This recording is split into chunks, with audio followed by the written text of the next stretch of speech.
ಇನ್ನು ಕೆಎಸ್ ಈಶ್ವರಪ್ಪ ಕೂಡ ಮಾತನಾಡಿದ್ದಾರೆ. ಬನ್ನಿ ಏನ್ ಹೇಳಿದ್ದಾರೆ ನೋಡ್ಕೊಂಡ್ ಬರೋಣ.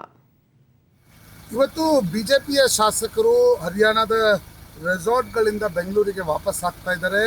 ನಮ್ಮ ಜೊತೆಗೆ ಬಿಜೆಪಿಯ ಹಿರಿಯ ನಾಯಕ ಈಶ್ವರಪ್ಪ ಇವತ್ತೆಲ್ಲ ಶಾಸಕರು ವಾಪಸ್ ಆಗ್ತಾರೆ. ಹೌದು, ನಮ್ಮ ರಾಷ್ಟ್ರೀಯ ನಾಯಕರು ಹೇಳಿದ ಪ್ರಕಾರ ನಮ್ಮ ರಾಜ್ಯ ಅಧ್ಯಕ್ಷ ಯಡಿಯೂರಪ್ಪ ನಿನ್ನೆ ರಾತ್ರಿ ನಂಗೆ ಫೋನ್ ಮಾಡಿದ್ರು, ಎಲ್ಲರೂ ವಾಪಸ್ ಬನ್ನಿ ಅಂತ. ಹಾಗಾಗಿ ನಮ್ಮೆಲ್ಲ ಶಾಸಕರು ಒಟ್ಟಿದ್ದಾರೆ.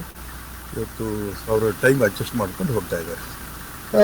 ನಿನ್ನೆ ಕಾಂಗ್ರೆಸ್ ಶಾಸಕರು ರೆಸಾರ್ಟ್ಗೆ ಶಿಫ್ಟ್ ಆಗಿದ್ದಾರೆ, ಬಿಜೆಪಿ ಶಾಸಕರು ಹೊರಗಡೆ. ನೋಡಿ, ಬಿಜೆಪಿ ಶಾಸಕರು ರೆಸಾರ್ಟಿಗೆ ಬರಬೇಕು ಅನ್ನೋಂಥ ಉದ್ದೇಶ ನಮಗಿರಲಿಲ್ಲ.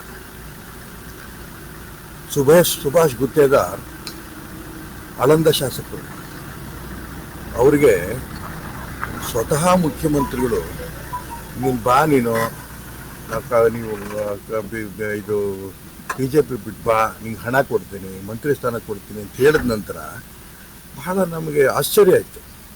ಹೀಗಾಗಿ ಅದಲ್ಲದೆ ಮತ್ತೆ ಮುಖ್ಯಮಂತ್ರಿಗಳು ಮತ್ತು ಸಿದ್ದರಾಮಯ್ಯನವರು 3 ಜನ ನಮ್ಮ ಜೊತೆಗಿದ್ದಾರೆ, ಬಿ ಜೆ ಪಿಯವರು ನಮಗೆ ಸಂಪರ್ಕದಲ್ಲಿದ್ದಾರೆ ಅಂತ ಹೇಳಿದ ತಕ್ಷಣ ನಮ್ಮ ಮಕ್ಕಳನ್ನು ನಾವು ರಕ್ಷಣೆ ಮಾಡ್ಕೋಬೇಕಾದ ನಮ್ಮ ಕರ್ತವ್ಯ. ಈಗ ಮಕ್ಕಳು ಕಳ್ಳರು ಬಂದಂಥ ಸಂದರ್ಭದಲ್ಲಿ ನಮ್ಮ ಮಕ್ಕಳು ನಾವು ರಕ್ಷಣೆ ಮಾಡ್ಕೋತೀತಾನೆ, ಹಾಗೆ ಮಕ್ಕಳು ಕಳ್ಳರ ರೂಪದಲ್ಲಿ ಅವ್ರು ನಡ್ಕೊಂಡ್ರು. ನಮ್ಮ ಯಾವ ಶಾಸಕರ ಬಗ್ಗೆನೂ ಕೂಡ ನಮಗೇನು ಅನುಮಾನ ಇಲ್ಲ. ನಮ್ಮ ಸೇಫ್ಟಿ ನಾವು ಮಾಡ್ಕೊಂಡ್ವಿ.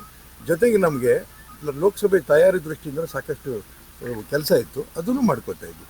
ಹಾಗಾಗಿ ನಾವು ಸೇಫ್ ಇದ್ದೀವಿ. ಇವತ್ತು ಕಾಂಗ್ರೆಸ್ನವರು ಮಾನ್ಯ ಸಿದ್ದರಾಮಯ್ಯನವರ ಮಾತುಗಳು ಕೇಳಿದ ತಕ್ಷಣ ನನಗೆ ಆಶ್ಚರ್ಯ ಆಯಿತು. ಒಬ್ಬ ಮುಖ್ಯಮಂತ್ರಿ ಆದಂಥ ವ್ಯಕ್ತಿ ಅವ್ರು ಬಂದಂಥ ಮಾತುಗಳು, ಯಡಿಯೂರಪ್ಪನವ್ರ ಬಗ್ಗೆ ಅವ್ರು ಮಾತಾಡಿದ್ದೇನು? ವಯಸ್ಸಾದರೂ ಇನ್ನೂ ಬಂದಿಲ್ಲ, ಕರ್ಕೊಂಡು ರೆಸಾರ್ಟಲ್ಲಿ ಕೂರಿಸ್ತಿದ್ದಾರೆ, ಮತ್ತೆ ಮುಖ್ಯಮಂತ್ರಿ ಆಗಬೇಕು ಅಂತ ಹೊರಟಿದ್ದಾರೆ. ಇವ್ರ ಮಗ ಯತೀಂದ್ರ ಇವ್ರು ಹೆಣ್ಣು ಹುಡುಕ್ತಿಯಾರ? ಇನ್ನೊಂದು ಚಿಕ್ಕ ವಯಸ್ಸ ಇವ್ರಿಗೆ? ಇವ್ರ ವಯಸ್ಸಾಗಿದ್ದು ಬುದ್ಧಿ ಬಂದಿದೆಯಾ? ಚಾಮುಂಡೇಶ್ವರಲ್ಲಿ ಸೋತೋದ್ರು, ಮುಖ್ಯಮಂತ್ರಿ ಸ್ಥಾನ ಕಳ್ಕೊಂಡ್ರು, ರಾಜ್ಯದಲ್ಲಿ ಕಾಂಗ್ರೆಸ್ ನಿರ್ನಾಮ ಮಾಡಿದ್ರು. ಇಂಥ ವ್ಯಕ್ತಿ ಯಡಿಯೂರಪ್ಪನವರಂಥ ವ್ಯಕ್ತಿ ಬಗ್ಗೆ ಬಳದಂಥ ಪದ ಏನು? ನಿಜಕ್ಕೂ ಕೂಡ ನಾನು ಸಿದ್ದರಾಮಯ್ಯನವರ ಮಾತಲ್ಲಿ ಇಂಥ ಮಾತುಗಳು ಬರುತ್ತೆ ಅಂತ ನಾನು ಅಂದ್ಕೊಂಡಿರಲಿಲ್ಲ. ಕೊನೆಗೆ ನಾವು ಎಲ್ಲ ಒಟ್ಟಿದ್ದೇವೆ, ನಮ್ಮ ಒಬ್ಬರೂ ಕೂಡ ಏನು ಮಾಡೋಕ್ಕಾಗಲ್ಲ, ಶಾಸಕರು ಅಷ್ಟು ಜನ ಬರ್ತಾರೆ, ಯಾಕೆ ಬರಲಿಲ್ಲ? ನೀವು ಇವತ್ತು ಬಿಟ್ಟು ನೋಡಿ ಗೊತ್ತಾಗುತ್ತೆ. ನೀವು ರೆಸಾರ್ಟಿಗೆ ಕರ್ಕೊಂಡು ಹೋಗಿದ್ದೀರಲ್ಲ, ನೀವು ಫ್ರೀ ಬಿಟ್ಟು ನೋಡಿ. 20ರಿಂದ 25 ಶಾಸಕರು ಆ ಕಾಂಗ್ರೆಸ್ ಪಕ್ಷವನ್ನು ಬಿಟ್ಟು ಈ ಸರ್ಕಾರ ಸರಿ ಇಲ್ಲ, ನಾಯಕತ್ವ ಸರಿ ಇಲ್ಲ, ಸಿದ್ದರಾಮಯ್ಯ ಕುಮಾರಸ್ವಾಮಿ ಸರಿ ಇಲ್ಲ, ಅಭಿವೃದ್ಧಿ ಕೆಲಸಗಳು ಆಗ್ತಾ ಇಲ್ಲ, ಹಾಗಾಗಿ ನಾವು ಅವ್ರ ಜೊತೆಗೆ ಇರಲ್ಲ ಅಂತ ಹೊರಗಡೆ ಬರ್ತಾರೆ. ಅವ್ರ ಶಾಸಕರೇ ಈಗ ನೋಡಿ 4 ಜನ ಬಂದಿಲ್ಲ, ನಿನ್ನೆ ನಮಗೆ ಸಂಬಂಧಿಲ್ಲ ಅವ್ರ ಪಕ್ಷದ್ದು. ಇವ್ರು ಬಸ್ಸೆಲ್ಲ ಹತ್ತಿಸಿದಂಥ ಸಂದರ್ಭದಲ್ಲಿ ಪ್ರತಾಪ್ ಗೌಡ ಪಾಟೀಲರು ಬಸ್ಸಿಂದ ಹಾರ್ಕೊಂಡು ಹೋದರು. ಇದು ಕಾಂಗ್ರೆಸ್ ಶಾಸಕರು ಕಾಂಗ್ರೆಸ್ ನಾಯಕರ ಬಗ್ಗೆ ಅವ್ರ ಸೂಚನೆಗಳ ಬಗ್ಗೆ ಕೊಟ್ಟಂಥ ಗೌರವ. ನಮ್ಮ ಎಲ್ಲ ಶಾಸಕರು 104 ಶಾಸಕರು, ನಮ್ಮ ರಾಷ್ಟ್ರೀಯ ನಾಯಕರು, ನಮ್ಮ ರಾಜ್ಯದ ಅಧ್ಯಕ್ಷರು ಹೇಳಿದ ಪ್ರಕಾರ ಎಷ್ಟೇ ದಿನ ಆಗಲಿ ನಾವು ಇಲ್ಲಿರ್ತೀವಿ, ಈ ತೀರ್ಮಾನ ತಗೊಂಡು ನಮ್ಮ ಕೆಲಸ ನಾವು ಮಾಡ್ಕೊಂಡು ಬಂದಿದ್ದೀವಿ. ಇದು ಶಿಸ್ತಿನ ಪಾರ್ಟಿ. ಕಾಂಗ್ರೆಸ್ಸಿನ ಪಕ್ಷ ಪರಿಸ್ಥಿತಿ ಏನು?